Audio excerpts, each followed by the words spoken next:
দেশ ও প্রবাসের যে যেখান থেকে দেখছেন এনটিভির পক্ষ থেকে সবাইকে স্বাগত জানাচ্ছি। দর্শক, আপনাদের সাথে আছি আমি জাহিদ হাসান। আমি এখন দাঁড়িয়ে আছি বগুড়ার শেরপুর উপজেলার ভবানীপুর ইউনিয়নের আশগ্রাম মধ্যপাড়া এলাকায়। মূলত গত রাত ৩টার দিকে, আনুমানিক ৩টার দিকে এখানে একটি দুর্ধর্ষ চুরির ঘটনা ঘটেছে। এখানে বসবাসকারী কৃষক আব্দুর রাজ্জাকের বাড়িতে শীত কেটে ৫টি গরু নিয়ে গেছে দুর্বৃত্তরা। আসলে এ ঘটনায় এলাকায় যেমনিভাবে শোকের ছায়া নেমে এসেছে, তেমনিভাবে কৃষক পরিবার অনেকটাই তাদের দুঃখ নিবারণের মতো কোনো সান্ত্বনা পাচ্ছে না। মূলত বিগত কিছুদিন ধরেই বগুড়ার শেরপুর উপজেলার বিভিন্ন এলাকায় এরকম দুর্ধর্ষ চুরির ঘটনা ঘটতে দেখা গেছে। গত ২৭ জুলাই রাতে এই ভবানীপুর ইউনিয়নের আমিনপুর গ্রামে একইভাবে কিন্তু সনকা রহিমা নওশের আলী ডিগ্রি কলেজের জীববিজ্ঞান বিভাগের প্রদর্শক জনাব ইউসুফ আলীর বাড়ি থেকে ১২ ভরি স্বর্ণালংকার ও নগদ ৪ লক্ষ টাকা নিয়ে গেছে।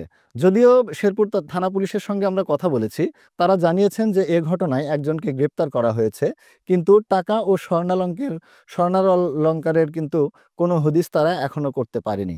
তো এই যখন অবস্থা, ঠিক সেই মুহূর্তে গত রাতে আবার এই কৃষক আব্দুর রাজ্জাকের বাড়িতে এরকমই একটা দুর্ধর্ষ চুরির ঘটনা ঘটল। আমি কথা বলেছি কৃষক আব্দুর রাজ্জাকের সঙ্গে, এবং তার পরিবারের লোকজন আসলে এখানে আইন শৃঙ্খলা পরিস্থিতি নিয়ে বরাবরই প্রশ্ন তুলছেন। তাদের ভাষ্যমতে যে ৫ আগস্টের পর পরিবর্তিত পরিস্থিতি থেকেই শেরপুর উপজেলার আইন শৃঙ্খলা পরিস্থিতি একটা চরম অবনতি বলেই তারা আমার কাছে জানিয়েছেন। শুধু তাই নয়, গত ১ মাসে কিন্তু এই বগুড়ার শেরপুর উপজেলার বিভিন্ন এলাকায় অটো ছিনতাই, এমনকি স্বর্ণালংকার লুট থেকে শুরু করে মানুষের মোবাইল ছিনতাইয়ের ঘটনাও ঘটছে। যখন পুরো উপজেলা জুড়ে এরকম চুরি ছিনতাইয়ের ঘটনা ঘটছে, তারা কিন্তু তাদের টহল জোরদার করেছে। আমি নিজেও দেখেছি ধুনটমোড় এলাকা থেকে এই ধুনট আঞ্চলিক যে সড়কটি রয়েছে, সেই সড়কের সালফা এলাকায় বিগত কিছুদিন হলোই বারবার চুরি ছিনতাইয়ের ঘটনা ঘটছিল রাতে। এখানে অনেক সময় মোটরসাইকেল ছিনতাই করা হয়েছে এবং রাতের অন্ধকারে কিন্তু মোবাইল ছিনতাই করা হয়েছে। এই ঘটনাগুলোকে নজরদারিতে রাখার জন্য শেরপুর থানা পুলিশের পক্ষ থেকে কিন্তু সেখানে অনেক টহল জোরদার করা হয়েছে এবং সন্ধ্যার পর থেকেই টহল দিতেও দেখা গেছে। কিন্তু পরিস্থিতি যেটাই হোক না কেন, থানা পুলিশেরও যথেষ্ট নিরাপত্তা নিশ্চিতের জন্য আগ্রহ রয়েছে এবং জনগণও নিরাপদে থাকার জন্যই তারা প্রশাসনের কাছে অনুরোধ জানিয়েছে।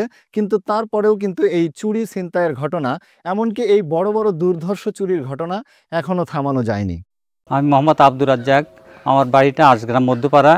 গত রাতে আনুমানিক 2টার দিকে আমার গোয়ালঘর থেকে শীত কেটে 5টা গরু ছিল, 5টা গরু তারা চুরি করে নিয়ে যায়। গরুগুলো আনুমানিক মূল্য 5 লক্ষ টাকা দাম।